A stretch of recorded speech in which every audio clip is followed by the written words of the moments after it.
قرآن ایک ایسی کتاب ہے جس کی ہر سطر میں حکمت پوشیدہ ہے۔ قرآن الحمد سے ہی کیوں شروع ہوتا ہے اور والناس پہ ہی کیوں ختم ہوتا ہے؟ اس ترتیب کے پیچھے کیا حکمت ہے؟ یہ بڑا لاجیکل اور بڑا مزے کا سوال ہے۔ لاجیکلی اس کا جواب جاننے کے لیے اگر آپ قرآن پڑھنا چاہتے ہیں تو پھر قرآن پڑھنے سے پہلے آپ کو ہلکی پھلکی سائنسز کا مطالعہ درکار ہے۔ آپ تھوڑی سی عرق ریزی کریں اور تھوڑا سا فلسفہ پڑھیں، تھوڑا سا انتھروپولوجی کو پڑھیں، آپ فوسلز کے علم کو تھوڑا بہت سمجھیں، آپ ہیومن سائیکالوجی کے علم کو تھوڑا سا سمجھیں۔ جو رائج علوم ہے اس وقت کے اندر ان کا آپ اوور ویو لے لیں، 2-4 مہینے لگا کے آپ ان کا مطالعہ کر لیں، ان کی بیسکس کو آپ سمجھ لیں، پھر آئیں قرآن پڑھنے کے لیے، پھر آپ کو سمجھ آئے گی۔ قرآن ایک بہت بڑی یونیورسٹی ہے علم کی، جس میں علم کے سمندر قید ہے۔ جب آپ اس یونیورسٹی میں ایڈمیشن لیتے ہیں تو آپ کہتے ہیں الحمدللہ رب العالمین، تمام تعریفیں اللہ کے لیے جو تمام جہانوں کا پالنے والا ہے، کیونکہ اللہ ہی تو آنر ہے اس یونیورسٹی کا، علم کے اس سمندر کا مالک خالق وہ خدا ہے۔ آپ اس کی تعریف کرتے ہیں اور پہلی ہی آیت سے تحقیق شروع، آپ کی انکوائری آن، آپ کا تجسس سٹارٹ ہے کہ تمام جہانوں کا پالنے والا، تمام جہان کتنے ہیں بھلا؟ وہ 2 ہیں، وہ 4 ہیں، وہ 200 ہیں، وہ 10,000 ہیں، وہ 2 کروڑ ہیں؟ آپ کی تحقیق شروع ہو گئی ہے کہ جہانوں کا سائز کیا ہے، وہ ٹوٹل تعداد میں کتنے ہیں، وہ ایک دوسرے سے ڈیفرنٹ ہیں، ان کی وسعت کتنی ہے۔ پھر پالنے والا، یہ پالنے والے سے کیا مراد ہے؟ کیا تمام جہانوں کے اندر کس طرح کی سپیشیز آباد ہے؟ اور پالنے سے کیا مراد ہے؟ کس طرح یہ تمام جہان پال رہے ہیں؟ آپ ایک ڈپارٹمنٹ کے اندر داخل ہو گئے ہیں۔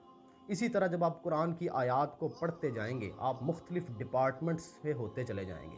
اگر آپ نے تھوڑا بہت ان علوم کے اوپر آپ کی دسترس ہے تو آپ کو قرآن سے زیادہ انٹرسٹنگ اس پوری دنیا میں کوئی کتاب نہیں لگے گی۔ یورپی اس لیے تو ڈرتے ہیں قرآن پڑھنے سے، کہیں پڑھ کے مسلمان ہی نہ ہو جائے۔ اور پھر قرآن کوئی ایسی کتاب نہیں ہے کہ جس کا علم جو ہے وہ ختم ہو گیا ہوا ہے۔ آنے والے ہر زمانے کے لوگ جب قرآن کو پڑھیں گے تو حیران ہو جائیں گے۔ حضرت ابن عباس رضی اللہ تعالیٰ عنہ کا قول ہے کہ قیامت تک قرآن کی تفسیر کا سلسلہ جاری رہے گا۔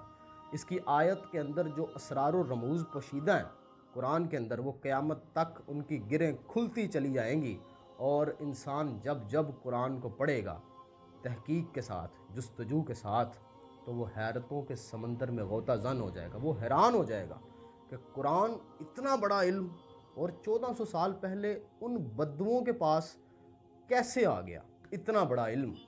اس کی ریزن یہی ہے۔ پھر وہ الٹیمیٹلی اس نتیجے پہ پہنچیں گے کہ یہ کوئی عام کلام نہیں ہے، یہ واقعی اس کا کلام ہی ہو سکتا ہے جس نے اس پوری کی پوری خلق کو تخلیق کیا۔ آپ ان ڈپارٹمنٹس میں سے ہوتے ہوتے علم حاصل کرتے ہوئے آگے نکلتے چلے جائیں گے۔ آپ قرآن میں دیکھیں گے کہ دنیا کے تمام علوم پوشیدہ ہیں، اور اس انداز سے ان کے پیک لیول کے رازوں کو قرآن کے اندر رکھا گیا ہوا ہے کہ انسان کی عقل جو ہے ورطہ حیرت میں چلی جاتی ہے۔ آپ ہسٹری دیکھیں گے قرآن کے اندر، آپ انتھروپولوجی دیکھیں گے قرآن میں، آپ سائنسز کا پیک لیول دیکھیں گے قرآن کے اندر، آپ کاسمولوجی دیکھیں گے قرآن کے اندر، آپ علم الحیات کے بارے میں پڑھیں گے قرآن کے اندر۔ دنیا میں جتنے رائج علوم ہیں ان تمام علوم کے بڑے بڑے راز پنہاں ہیں قرآن کے اندر۔ پھر جب آپ ان تمام کو پڑھ لیں گے، ان تمام ڈپارٹمنٹس میں سے جب آپ نکل جائیں گے، آپ ایک دفعہ جو ہے وہ اس یونیورسٹی کے آخری گیٹ تک پہنچیں گے۔ ضروری نہیں کہ پہلی دفعہ ہی آپ سارا علم حاصل کر لیں، آپ کر ہی نہیں سکتے۔ آپ کو بار بار اس یونیورسٹی کے پہلے گیٹ سے آخری گیٹ تک جانا ہوگا۔ پھر جب آپ فارغ التحصیل ہو کے اس علم سے باہر نکلنے لگیں گے تو آپ کہتے ہیں قل اعوذ برب الناس، میں پناہ مانگتا ہوں لوگوں کے رب کی، کیونکہ اتنی بڑی تحصیل علم حاصل کی ہے۔ جب آپ اندر آئے تو آپ نے کہا کہ تمام تعریفیں اللہ کے لیے ہیں، آپ نے ایڈمیشن لیا ہے، اب آپ فارغ التحصیل ہو رہے ہیں، تو جو علم آپ نے حاصل کیا ہوا ہے، اس لیے کہ آپ کہیں تکبر میں نہ آ جائیں، آپ کہیں غرور میں نہ آ جائیں، آپ نے وہ جتنا کچھ حاصل کیا ہوا ہے آپ اس کا فائدے کے بجائے کہیں نقصان نہ ہونے لگ پڑے، تو پھر آپ پھر اسی مالک سے رجوع کرتے ہیں کہ میں نے یہ سارا کچھ حاصل کیا، میں نے اسرار و رموز جاننے کے لیے عرق ریزی کی اور شاید کچھ پا بھی گیا ہوں۔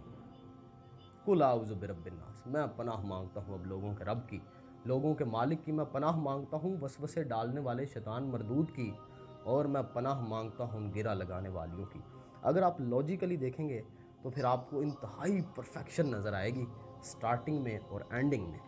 تو اس کے علاوہ اور بہت سی اس کی جو ہے وہ ریزنز ہیں، لیکن میرا خیال ہے آپ کے سمجھنے کے لیے یہ ایک جو ہے وہ میں نے آپ کے سامنے جو پیش کی ہے یہ کافی ہے.